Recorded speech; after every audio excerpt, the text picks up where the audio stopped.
کہتے ہیں میں نے غامدی صاحب کو سنا ہے کہ وہ کہتے ہیں عطیہ صاحب فوت ہو چکے ہیں اور رسول پاک کے بعد کسی قسم کی وحی کسی پر نہیں ہو سکتی، اس بارے میں جماعت کا کیا جواب ہے؟ بھئی قرآن تو کہتا ہے ان کنتم تحبون اللہ، اگر تم خدا سے محبت کرتے ہو فاتبعونی، تو میری پیروی کرو۔ اس کا نتیجہ کیا ہوگا؟ یحببکم اللہ، تم خدا کے پیارے بن جاؤ گے۔ اگر ایک انسان رسول پاک صلی اللہ علیہ وسلم کی پیروی کے نتیجے میں خدا کا پیارا بن جائے گا تو بھئی پیار کی نشانی کیا ہے؟ پیار کرنے والا اپنے پیارے سے باتیں کیا کرتا ہے۔ باتیں نہ کرنا پیار کی نشانی نہیں، ناراضگی کی نشانی ہے۔ کوئی بچہ کہے کہ میری ماں مجھ سے بہت پیار کرتی ہے مگر مجھ سے بولا نہیں کرتی، کو مانے گا اس بات کو؟ اگر بولا نہیں کرتی تو پیار کاہے کا؟ یہ تو ناراضگی کا اظہار ہے کہ جی فلاں صاحب میرے بڑے پیارے بڑے گہرے دوست ہیں مگر مجھ سے بولتے نہیں ہیں۔ تو بھئی پیار کیا اور دوستی کیا؟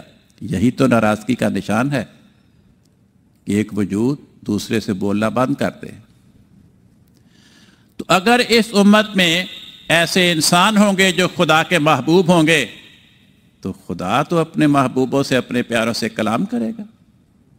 دیکھو ہمارے بچے ہمیں پیارے لگتے ہیں، وہ شیر خوار ہوتے ہیں، ہماری بات کو سمجھ نہیں سکتے، ہماری بات کا جواب نہیں دے سکتے، پھر بھی ہم ان سے باتیں کر رہے ہوتے ہیں۔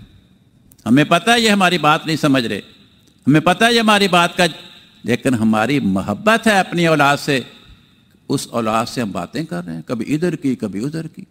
بسا اوقات ہمارے وہ بچے سو رہے ہوتے ہیں، ہم سوئے ہوئے بچے سے باتیں کر رہے ہوتے ہیں۔ کیوں؟ محبت کا لازمی نتیجہ ہے کہ جس سے محبت ہے اس سے انسان باتیں کرتا ہے، جس سے محبت نہیں ہے، ناراضگی ہے، اس سے انسان باتیں کرنا چھوڑ دیتا ہے۔ اس لیے ان کا یہ خیال قرآن کریم کے اس پیغام کے خلاف ہے۔ قرآن کریم تو یہ کہتا ہے کہ پہلی قوموں کے نیک افراد سے خدا باتیں کرتا تھا، ان پہ خدا کی وحی آتی تھی، حالانکہ ان قوموں کا مقام چھوٹا بیان کیا اور فرمایا کہ امت محمدیہ تمام قوموں سے افضلیت رکھتی ہے۔ تو بھئی ادنا درجے کی امت کے نیک افراد سے خدا باتیں کرے اور اعلیٰ درجہ کا مقام رکھنے والی امت کے نیک افراد سے خدا باتیں نہ کرے تو پھر اعلیٰ درجہ تو ان کا ہو جن سے خدا باتیں کرتا ہے۔ قرآن پاک فرماتا ہے، اور دیکھیں آج تک امت محمدیہ میں ہر زمانے میں ہر علاقے میں ایسے ہزار خواہ خوش نصیب افراد ہوئے جو کہتے تھے ہم سے خدا باتیں کرتا ہے۔ تو یہ امت محمدیہ کی تاریخی شہادت اس بات کی گواہی دے رہی ہے کہ اس امت میں وحی کا دروازہ بند نہیں ہوا، وحی کا دروازہ جاری ہے۔ حضرت مسیح موعود علیہ السلام فرماتے ہیں وہ خدا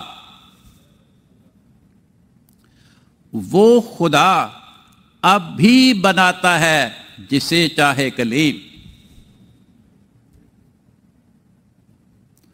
وہ خدا اب بھی بناتا ہے جسے چاہے کلیم، اب بھی اسے بولتا ہے جس سے وہ کرتا ہے پیار۔ قرآن کریم کی آیات اس مضمون سے بھری پڑی ہے۔ کیا خلیفہ وقت کے بعد کوئی اور نبی آ سکتا ہے؟ اگر آ جائے تو کیا حکم ہے؟ اگر آ جائے تو ہم اس پہ ایمان لائیں گے، ہم اس پہ ایمان لانے کے پابند ہیں، ہمیں اس پہ ایمان لانا چاہیے۔